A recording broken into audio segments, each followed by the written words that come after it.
استاد حدیث ہیں ام المدارس دارالعلوم دیوبند کے،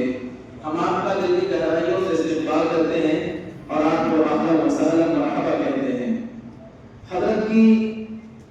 شاعر شان ان کا تعارف پیش کرنے کے لیے ہمارے پاس الفاظ نہیں ہیں، بس میں یہ عرض کرنا چاہوں گا، علم کا مطلع، فکر کا محور، اردو ادب کا تاج معلّہ، شعلہ نوا ہے، مہر سخن ہے، بزم وفا کا نور مصفا،